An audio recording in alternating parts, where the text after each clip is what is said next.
ለአርሚ 13 የተጻፈው ደብዳቤ ምንድነው? ይህን ደብዳቤ የጻፈው አካል የትኛው ነው የሚለውን ለእናንተ የምናቀርብላችሁ ይሆናል። ሌሎች በርካታ መረጃዎች አሉን። የዩቲዩብ ቻናላችንን ሰብስክራይብ በማድረግ ይህን ቪዲዮ ላይክ በማድረግ መመልከት ጀምሩ። ወደ ጉዳያችን እናልፋለን። በቅድሚያ የምናየው በማህበራዊ ሚዲያ በእጅጉ አነጋጋሪ የሆነ አንድ ጉዳይ መከሰቱ የሚታወስ ነው። 3 ወጣቶች መገደላቸው የሚነግር መረጃ በመሰረት ሚዲያ አማካኝነት ተሰራጭቶ ነበረ። በጉራጌ ዞን አበሽጌ ወረዳ 3 ወጣቶች ፋኖ ናችሁ ተብለው ከመኪና እንዲወርዱ ከተደረጉ በኋላ በአሰቃቂ ሁኔታ ተገድለዋል ተብሏል። በማዕከላዊ ኢትዮጵያ በጉራጌ ዞን አበሽጌ ወረዳ ይህ ድርጊት የተፈጸመበት ቦታ ሲሆን ተመስገን ጌታቸው፣ ይታገሱ አሰግደውና ግዛው ግርማይ የተባሉ 3 የአማራ ክልል ተወላጆች ከተሳፈሩበት የህዝብ ማጓጓዣ መኪና ላይ ፋኖ ናችሁ በሚል ወንጀላ ተገደው እንዲወርዱ ከተደረጉ በኋላ በግፍ ተገድለዋል ሲሉ የአካባቢው ምንጮች መግለጻቸውን መሰረት ሚዲያ ዘግቧል። ድርጊቱ የተፈጸመው አገና በተባለችው ልዩ ቦታ ሲሆን ወንጀሉን የፈጸሙት የመንግስት ኃይሎች ከአካባቢው የአበሽጌ አገና ፖሊስና ሚሊሻ አባላት ጋር በመተባበር እንደሆነ ተጠቅሷል። ንጹሃኑ ዜጎች ከተሳፈሩበት መኪና ከወረዱ በኋላ እጃቸውን ወደ ኋላ በገመድ በማሰር አሰቃቂ እንግልት እንደፈጸሙባቸውና በመጨረሻም ጭንቅላታቸውን በጥይት በመምታት በግፍ እንደገደሏቸው ተገልጿል። ይሄም የግድያ ሁኔታ በዚህ ብቻ ሳያበቃ ገዳዮቹ የሟቾቹን አስክሬን ወደ ትውልድ ቀያቸው ናቻ ቀሊት ቀበሌ ወስደው በመጣል ማንም ሰው አስክሬናቸው እንዳያነሳና እንዳይቀብር ጥብቅ ክልከላ ጥለው ነበር በማለት የአካባቢው ነዋሪ ተናግረዋል። በዚህም ምክንያት የተገደሉት ሰዎች እጃቸው እንኳን ሳይፈታ ለ3 ሙሉ ቀናት ክፍት ቦታ ላይ ተጥለው በእንስሳ እንዲበሉ እዛው እንዲቆዩ ተደርጓል በማለት ሁኔታውን አስረድተዋል።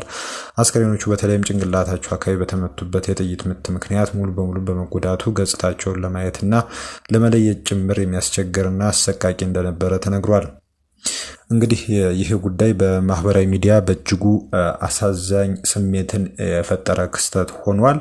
ከዚህ ቀደም ብዙዎች ሊያስታውሱት ይችላሉ። ምስራቅ ወለጋ ውስጥ አማኑኤል የተባለ አንድ ወጣት እንደዚሁ አንገቱ ላይ ሽጉጥ አንጠልጥሎ እንዲወጣ ተደርጎ አደባባይ መሃል በጸጥታ ኃይሎች ተገድሏል የሚል መረጃ ወጥቶ እንደነበር የሚታወስ ነው። በተንቀሳቃሽ ምስል ሁሉ የተሰነደ ሁኔታ ነበር የተፈጠረው። ይህ ወጣት የቤተ ክርስቲያን አገልጋይ እንደነበረ፣ በሰንበት ትምህርት ቤት ውስጥ የሚሳተፍ እንደነበረ መረጃዎች ያመለክቱ ነበር። እንደዚህ አይነት ተመሳሳይነት ያላቸው ድርጊቶች በየአካባቢው ሲፈጸሙ ነገር ግን እስካሁን ድረስ ተጠያቂነት ሊረጋገጥ አልቻለም ሲሉ የመረጃ ምንጮች ወይም አስተያየት ሰጪዎች ያመለክታሉ። በዛሬው ዕለት እንግዲህ በማህበራዊ ሚዲያ በእጅጉ ትኩረት የሳበውን ጉዳይ ቀዳሚ መግቢያችን በማድረግ ወደ ዕለቱ ጉዳዮችን እናልፋለን። ጠዋት ላይ በራያ አላማጣ ወረዳ ልዩ ስሙ መራዋት በተባለ አካባቢ የድሮን ጥቃት እንደተደረገና በዚህም ጥቃት ጉዳት ስለመድረሱ ሆኖም ግን ስለ ጉዳቱ ዝርዝር መረጃ ለማውጣቱን ገልጸንላችሁ ነበረ። እንግዲህ ከዛ በኋላ በወጡ መረጃዎች አማካኝነት በራያ አላማጣ ወረዳ ልዩ ስሙ መራዋ ተብሎ በሚጠራው አካባቢ የተካሄደው የድሮን ጥቃት በርካታ ጉዳቶችን ራሳቸውን የትግራይ መከላከያ ኃይል ወይም ቲዲኤፍ ብሎ በሚጠሩት ኃይሎች ላይ ስለማድረሱ ተናግሯል።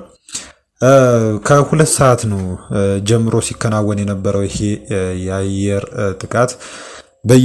በየሰዓታቱ ልዩነት ይሄ ጥቃት ቀጥሎ እንደነበረና እስከ ቅርብ ሰዓታት ድረስ ሲደረግ እንደነበረ የመረጃ ምንጮች ያመለክታሉ። 4 ጊዜ ያክል ነው የድሮን ጥቃቱ የተፈጸመው ማለት ነው። በአራተኛው ጥቃት ላይ እንግዲህ በከተማ ውስጥ ባሉ ሰራዊቶች ወይም ተዋጊዎች እና ትምህርት ቤት ውስጥ በሚገኙት ላይ እንግዲህ ጉዳት ስለማድረሱ የተነገረው። በአርሚ 26 ኮር 3 የሚገኙ የ82 ሚሊ ሜትር ሞርታር አባላት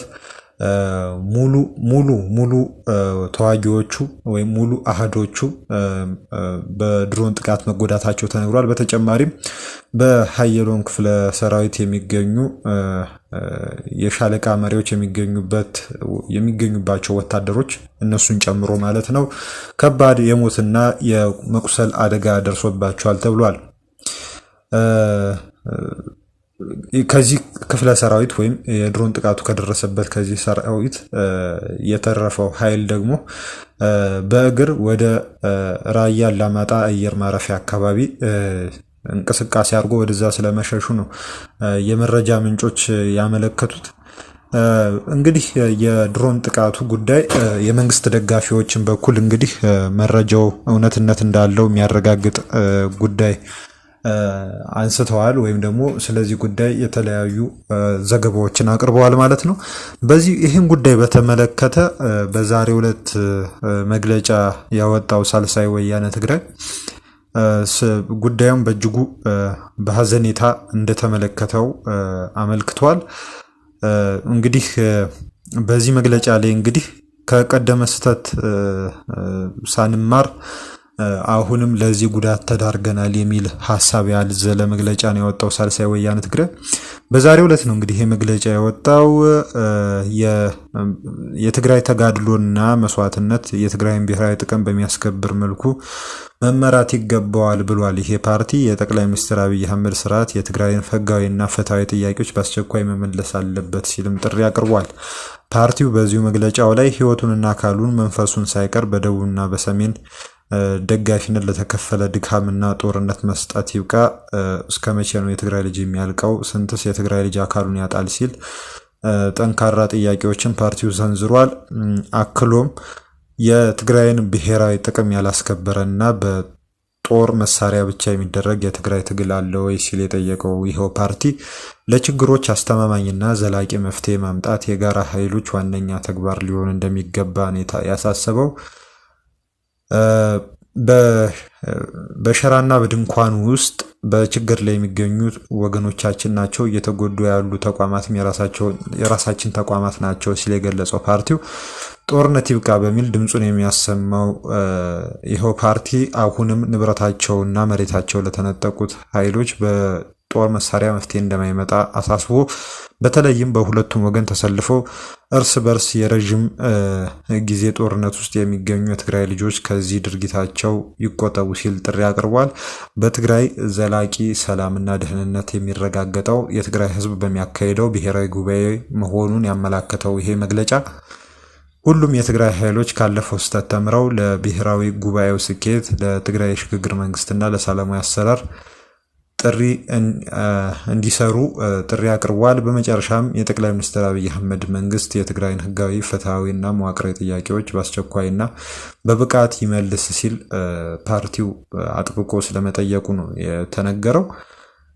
እንግዲህ ይሄ ጥቃት ቅድም የጠቀስነው ጥቃት ማለት ነው በራያ አላማጣ ወረዳ አካባቢ የተከሰተው ከባድ የድሮን ጥቃት ከተከሰተ በኋላ የወጣ የሳልሳይ ወያነ ትግራይ ሳምንታዊ መግለጫ ነው። በዚህ መግለጫ ላይ እንግዲህ የተነሱትን ሐሳቦች ተመልክተናል። በሌላ በኩል ደግሞ ይህ የቲዲኤፍ ኃይል የከባድ መሳሪያ እንቅስቃሴ እያደረገ እንደሚገኝ ተነግሯል።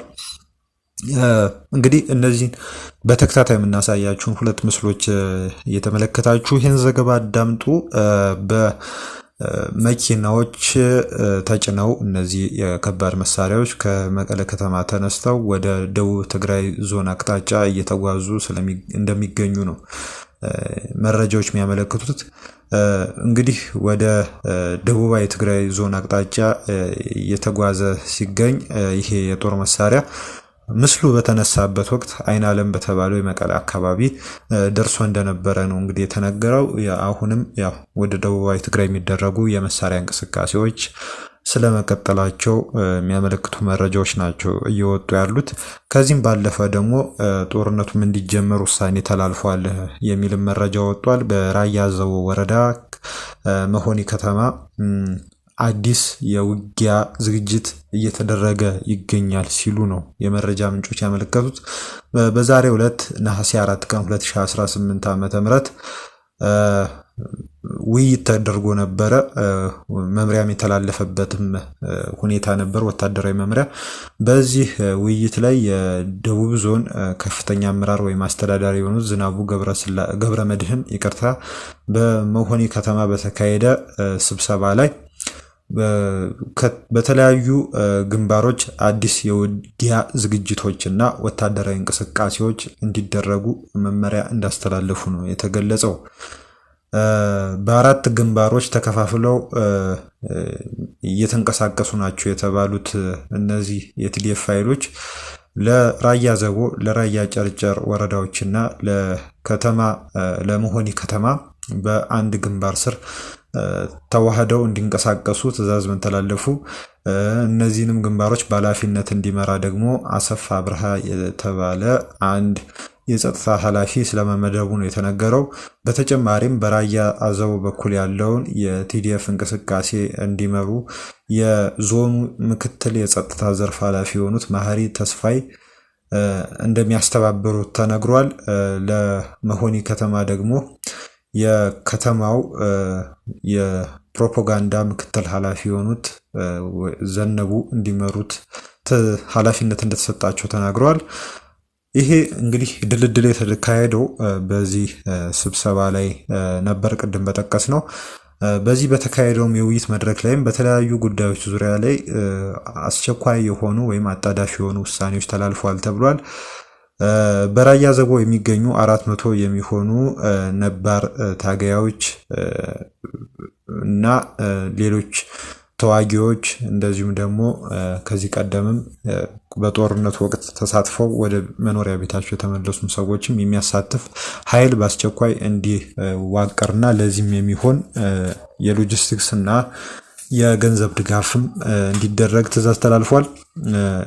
ለዚህ ኃይል የሚያገለግል ትጥቅና ስንቅ በማቅረብ የቆሰሉትን በማንሳትና የሞቱትን በመቅበር እገዛ እንደሚደረግ ተመላክቷል። በከተማው አስተዳደር በኩል ከ25 እስከ 30 አባላት ያሉት በጸጥታ ጽሕፈት ቤቱ የተደራጀ የግንኙነት ልዩ ኃይል ተቋቁሟል።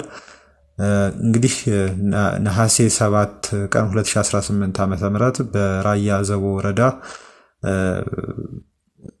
የሚሊሻ ጽሕፈት ቤት ዘገባው ወይም ደግሞ ሪፖርት የስራ አፈጻጸም ሪፖርት በማቅረብ ስራውን በይፋ እንደሚጀምር ተነግሯል። በማቻረ ግንባር በኩል ደግሞ ውሃ የሚያመላልሱ የውሃ ቦቴዎች በአስቸኳይ እንዲዘጋጁ ትዕዛዝ ተላልፏል። የወረዳ አመራሮች ከዛሬ ዕለት ጀምሮም ባዶ ሐሙሽተ ወይም 05 ተብሎ በሚጠራ አካባቢ ምግባቸውን እንዲመገቡ ትዕዛዝ ተላልፈዋል። ሁሉም የተለያዩ በዚህ አካባቢ የሚካሄዱ ስብሰባዎች ወይም ደግሞ የውይይት መድረኮች ከቀን ወደ ምሽት ተዛውሯል። ምክንያቱም የድሮን ጥቃት ሊኖር ይችላል ተብሎ ስለተሰጋ ማለት ነው። በነዳጅ አቅርቦት አንጻር ለራያ ዘቦ 1000 ሊትር ለመሆኒ ከተማ ደግሞ 3000 ሊትር ነዳጅ ከአላማጣ ከተማ በአስቸኳይ ተገዝቶ ለአርሚ አዛዦችና ለአመራሮች በስርዓት እንዲከፋፈል ወይም እነሱ በስርዓት እንዲከፋፍሉት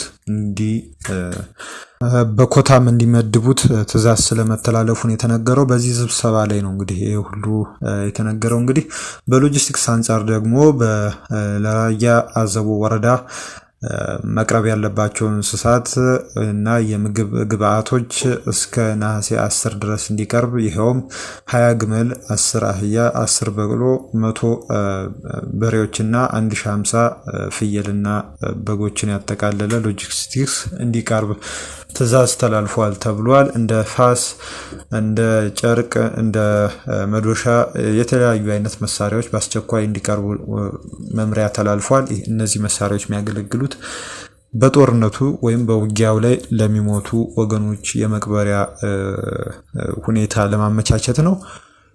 ይህ ሁሉ ሀሳብ የተነሳው ቅድም እንደጠቀስነው አቶ ዝናቡ ገብረመድህን በተሳተፉበት ጉባኤ ላይ ነው። እንግዲህ ይሄ አይነት የሀሳብ ማንሸራሸር ለጦርነት ዝግጅትን የሚያሳይ ሁኔታ ስለመሆኑ ነው የመረጃ ምንጮች ያመለከቱት። በሌላ በኩል ደግሞ በማይጨው ከተማ የአርሚ አዛዦች ስብሰባ ተካሂዷል ተብሏል። ይሄ ስብሰባ በዛሬው ዕለት ተካሂዶ የተጠናቀቀ ሲሆን ከዚህም ይህን ተከትሎ ከክሳድ ጉዶ አካባቢ የርቀት ሬዲዮ መገናኛ ወይም የሬዲዮ ግንኙነቶችን የሚጠልፍ መሳሪያ ስለመተከሉ ነው የተነገረው። በጆን መዲድ ወይም በጄኔራል ዮሐንስ ወልደ ጊዮርጊስ የሚመራው የ9 አርሚዎች ማለትም አርሚ 31፣ አርሚ 33፣ 24፣ 26፣ 44፣ 22፣ 15፣ 50 እና 60 አዛዦች ሲያሳትፍ የነበረ ስብሰባ በዛሬው ዕለት በማይጨው ከተማ ተጠናቋል። እነዚሁ አዛዦች እንግዲህ ይሄ ስብሰባ ከተጠናቀቀ በኋላ ወደ ምድብ ቦታቸው እንደሚያመሩ ተነግሯል። በዚህ ስብሰባ ላይ ጊዜያችንን እንጠቀም፣ የፈጠርነው ጽምዶ ወይም የፈጠርነው ጥምረት ሳይከሽፍ በፊት ጦርነት እንጀምር በሚል ዋነኛ አጀንዳ ላይ ውይይት ሲያደርግ እንደቆየ ነው ይሄ ስብሰባ የተመላከተው።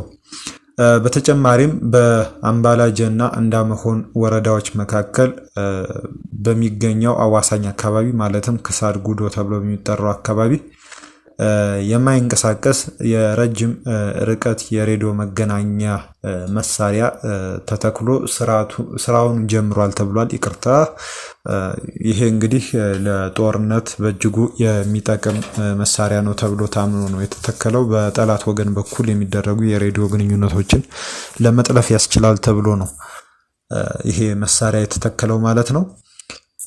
እንግዲህ በተለያዩ አቅጣጫዎች ስንመለከት በደቡባዊ ትግራይ በኩል አቅጣጫ የውጊያ ዝግጅቶች የተከናወኑ ነው።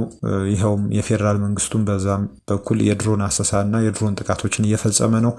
በጥቂት ጊዜያት ውስጥ ከድሮን ጥቃት ባለፈ ወደ ውጊያ የሚገባበት ሁኔታ ሊኖር ይችላል ተብሎ በነዋሪዎች በዛ በደቡባዊ ትግራይ በሚገኙ አካባቢዎች የሚኖሩ ነዋሪዎች ዘንድ ስጋትን ፈጥሯል። ወደፊት ይሄ ጉዳይ ምን ይዞ እንደሚመጣ እንግዲህ አብረን የምናየው ይሆናል። ወደ ዛሬው ዋና ጉዳያችን እናመራለን። ይሄ ጉዳያችን ምንድን ነው? በሱዳን ለሚንቀሳቀሰው አርሚ 13 አንድ ደብዳቤ ተጽፏል። ይሄ ደብዳቤ ምንድን ነው የሚለውን አብረን የምናየው ይሆናል ማለት ነው። ይሄ ደብዳቤ የተጻፈው በቲዲኤፍ ሰራዊት ውስጥ በሚገኘው ምዕራብ ግንባር በተለይም አርሚ 35 ተብሎ በሚጠራው ወታደራዊ አህድ አማካኝነት ነው። ይሄ ደብዳቤ እንግዲህ የደስታ መግለጫ ደብዳቤ ነው ተብሎ ነው የተጻፈው። ደብዳቤውን እዚህ ምስል ላይ ማየት ትችላላችሁ። በትግራይ ሰራዊት ምዕራብ ግንባር የሚገኘው አርሚ 35 በጸለምቲ ግንባር ከፍተኛ የወታደራዊ ተጋድሎና ስኬት አስመዝግበዋል ላላቸው የአርሚ 13 አመራሮችና አባላት የእንኳን ደስ አላችሁና የከበረ የምስጋና መልእክት አስተላልፏል ተብሏል። በግንባሩ አመራሮች አማካኝነት የተጻፈው ይሄ ደብዳቤ እንደሚያስረዳው ከሆነ አርሚ 13 በጸለምቲ ግንባር በተደረጉ ውጊያዎች ወራሪ ሲል የጠቀሳቸውን ኃይሎችን ጥቃት በመመከት የጠላትን ምሽግ በመስመርና ከፍተኛ መስዋዕትነትን በመክፈል የትግራይን ሕዝብ ህልውናና መሬት ለማስከበር ያሳየው ጽናት ታሪካዊና አርአያነት ያለው ተግባር ነው ሲል ነው ያሞካሸው።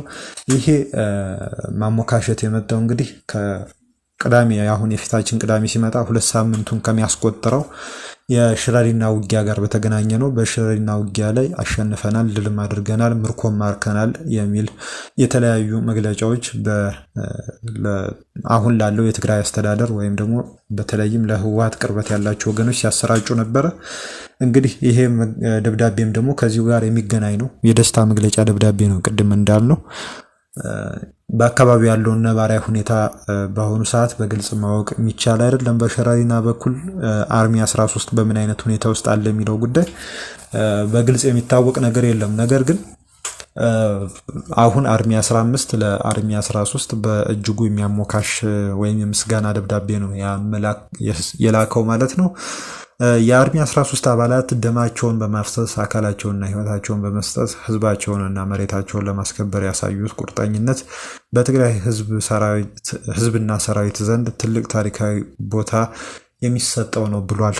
ይሄው አርሚ በጸለምቲ በኩል ጠላት በትግራይ ህዝብና መሬት ላይ ያቀደውን የጥፋት ሴራ በመመከት ህዝቡ ወደ ቀየውና ወደ መሬቱ እንዲመለስ የተደረገው ተጋድሎ ወታደራዊና ፖለቲካዊ ድልን ያጎናጸፈ ነው በማለትም ነው ያመላከተው። የትግራይ ሰራዊት የሰማዕታትን አደራ ለመጠበቅ የትግራይን ሉዓላዊነትና ብሔራዊ ጥቅም ለማስከበር እንዲሁም ሙሉ መሬቱን ለማስመለስ የሚደረገው ትግል እስከ መጨረሻው ተጠናክሮ ይቀጥላል በማለት ይሄው ኃይል እንግዲህ ቃል ገብቷል ማለት ነው። እንግዲህ ይሄው ኃይል እንግዲህ ይሄን ደብዳቤ የጻፈው አርሚ 35 ማለት ነው ነሐሴ 3 ቀን 2018 ዓመተ ምህረት ነው። ከሁለት ወይም ደግሞ ትላንት ማለት ይቻላል እና በሚዲያ ላይ በይፋ አልወጣም። ነገር ግን በውስጥ በኩል ነው ይሄ ጉዳይ በስፋት የተሰራጨ ያለው ደብዳቤው። እኛም ከመረጃ ምንጮቻችን ያገኘነውን ደብዳቤ ነው እንግዲህ ያቀረብንላችሁ። አርሚ 35 የተባለው ኃይል እንግዲህ በሽሬና በአካባቢው እንደዚሁ በሰሜን ምዕራብ አካባቢ የሚንቀሳቀስ ኃይል ነው። እንግዲህ ይሄ ደብዳቤ እንግዲህ ምን ያህል ነባራዊ ሁኔታውን ይገልጻል የሚለውን እንግዲህ እናንተ የምትፈርዱት ይሆናል። እንግዲህ አድማጭ ተመልካቾቻችን በዛሬው ዕለት ህወሓት ሳምንታዊ መግለጫውን አውጥቷል። ከተፈጸመው ታሪካዊ ስህተት ለመመለስ የተፈጠረ አጋጣሚ የሚል ርዕስ ያለው መግለጫ ነው ያወጣው። ህወሓት በየሳምንቱ መግለጫ ያወጣል። ያው እንደምታውቁት የትግራይ ህዝብ በራሱ ላይ የታወጀውን የዘር ማጥፋት ጥቃት በመከላከል ላይ ይገኛል። የማይቀረውን ድል በቅርብ እያየ የህልውናውን ዘላቂነት ለማረጋገጥ በሚያስችል ወሳኝ ምዕራፍ ላይ ይገኛል ሲል ህወሓት በሳምንታዊ መግለጫው ላይ ገልጿል። ህወሓት ባወጣው ሳምንታዊ መግለጫ ላይ የትግራይ ህዝብ ይህንን ወሳኝ ምዕራፍ በድል ለማጠናቀቅ አደጋዎችንና መውጫ መንገዶችን በጥልቀት በመገምገም ታግሎ ከማሸነፍ ውጭ ሌላ አማራጭ እንደሌለው በመደምደም በሀገር ውስጥና በውጭ ሀገር የሚገኘው ህዝብ እንደቀደመው በአንድ ዓላማ ስር ተሰልፎ እየታገለ ይገኛል ብሏል። ህዝቡ ፍትሐዊ ዓላማ ሰንቆ የሚያካሄደውን ትግል በድል አጠናቆ የሚመኛትን ሰላማዊት ለልማት የሰፈነባትና ዲሞክራሲያዊት ትግራይ እንደሚገነባ ጥርጥር የለውም ሲል መግለጫው አመላክቷል። መግለጫው አክሎም የብልጽግና ስርዓት የትግራይን ህዝብ ለማጥፋት ያወጣውን እቅድ ለማሳካት በትግራይ ውስጥ ጥቂት ከዳተኞችን በመመልመል የትግራይን አቅም ለመብታትን ሲሰራ ቆይቷል ሲል ክሱን አቅርቧል። በጊዜያዊ አስተዳደሩ ከፍተኛ አመራር ላይ የነበሩት እነዚህ አካላት የጠላት መልእክተኛ በመሆን የትግራይን ጥቅም አሳልፈው ከመስጠት ባለፈ በህዝቡና በትግራይ ሉዓላዊነት ላይ የተሰለፈ ታጣቂ ቡድን እስከ ማደራጀት የደረሰ ታሪካዊ ክደት ፈጽሟል ሲል ከሷል። ይሄ ክስ እንግዲህ የቀረበው በቀጥታ ለትግራይ የሰላም ኃይል ተብሎ ለሚጠራው ኃይል ነው። የትግራይ መከላከል አቅሞች ወይም ኃይሎች ይህ ታሪካዊ ክህደት በትግራይ ታሪክ ውስጥ ጥቁር ነጥብ የሚጥል አጋጣሚ በመሆኑ በትዕግስትና በጥንቃቄ ለመፍታት ያልተቆጠበ ጥረት ሲያደርጉ ቆይተዋል በማለት በመግለጫው ላይ ጠቅሷል። ሆኖም እነዚህ ታጣቂዎች የቀረበላቸውን ትዕግስት በመካድ በተደጋጋሚ የስርዓቱ መሳሪያ በመሆን በትግራይ ህልውናና በብሔራዊ ጥቅም ላይ ሲንቀሳቀሱ ቆይተዋል ሲል ክሱን አቅርቧል። አሁንም በተለይም የጸለምቲ ህዝብ ወደ ቀየው ለመመለስ በአቀደበት ወቅት እነዚህ ታጣቂዎች የወራሪዎችን ተልዕኮ በመቀበል ምሽግ ይዘው በወገናቸው ላይ ተኩስ ከፍተዋል። እንዲሁም በአፋር በኩል በተደጋጋሚ በሰላማዊ ህዝብና በትግራይ ሰራዊት ላይ ተኩስ ሲከፍቱ ነበር በማለት ነው እንግዲህ ያመላከተው። አሁንም ቢሆን የብልጽግና ስርዓት ሊከፍተው ባሰበው ሌላ አዲስ ደም አፋሳሽ ጦርነት ውስጥ እነዚህን አካላት በግንባር ቀደምትነት አሰልፎ ለጥቅሙ ሊያውላቸውና የመድፍ መኖ ሊያደርጋቸው አሰልፎ ይገኛል ሲል መግለጫው ገልጿል። ይህም ህዝብን የማጥፋት እቅድ አንድ አካል ነው ብሏል። በመጨረሻም የትግራይ መከላከል ኃይሎች ወይም አቅሞች በዚህ ታሪካዊ ስህተት ውስጥ የተሰለፉ ተጋሩ ከስህተታቸው ተጸጽተው ወደ ህዝባቸው እንዲመለሱ ተደጋጋሚ ጥሪ ሲያደርጉ ቆይተዋል በማለት አመልክቶ የዚህ ጥሪ ቀጣይ አካል በመሆንም በትግራይ ካቢኔ ውሳኔ በተለያዩ ምክንያቶች ከውከትና ከጸረ መከላከል ኃይሎች ጋር የተሰለፉ ተጋሩ ወደ መደበኛ ህይወታቸው እንዲመለሱ የሚያስችል አሰራር ወጥቶ ይፋ ተደርጓል ብሏል። ጸረ መከላከል ኃይል የሚላቸው እንግዲህ ከፌዴራል መንግስቱ ጋር ወግነዋል።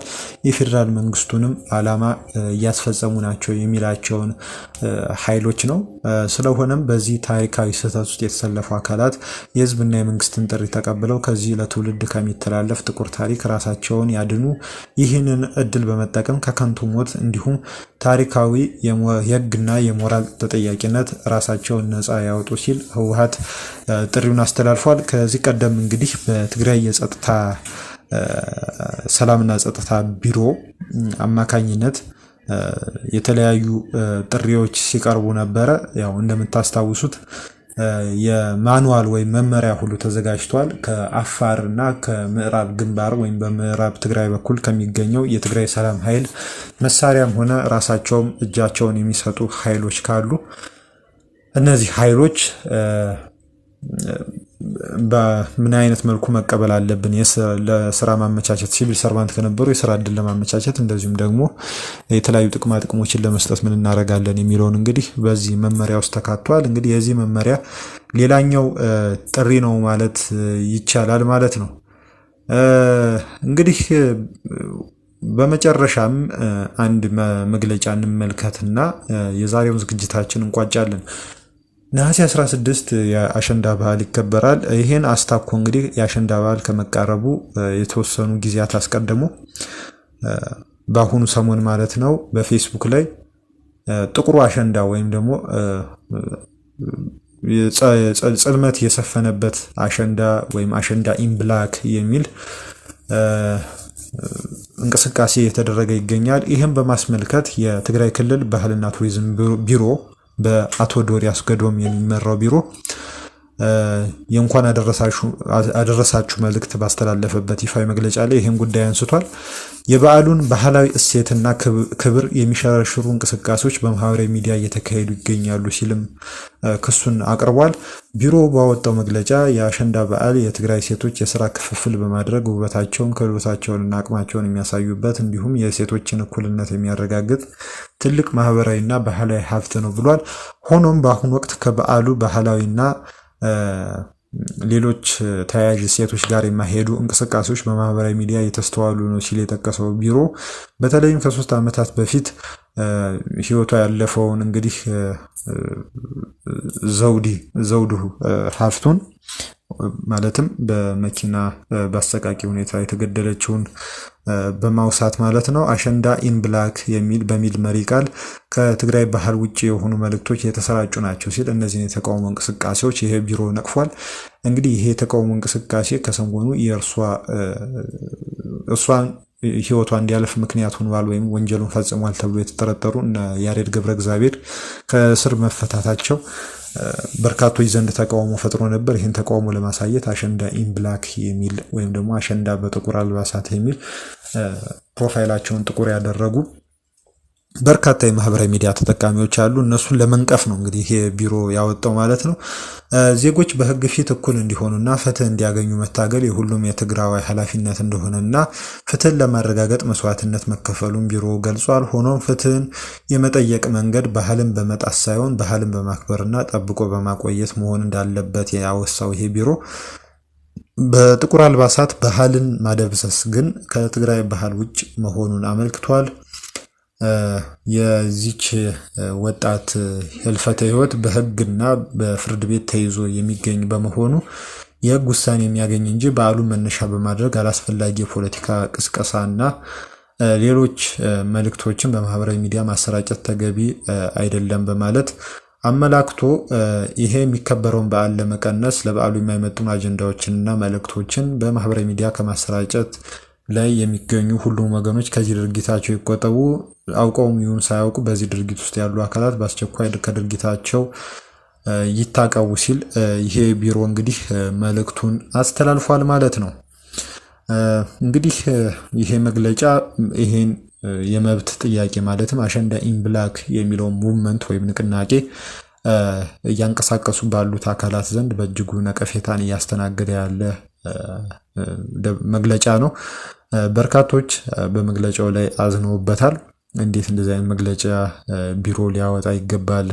ሰው ስሜቱንና ሀሳቡን በነፃነት መግለጽ አይችልም ወይ? የፍትህ ጥያቄን ማንጸባረቅ አይችልም ወይ? የሚል በርካታ ሀሳቦች በማህበራዊ ትስስር ገጾች ላይ የተሰራጩ ይገኛሉ። እንግዲህ በዛሬው ዕለት የባህልና ቱሪዝም ቢሮ ይሄን መግለጫ አውጥቷል።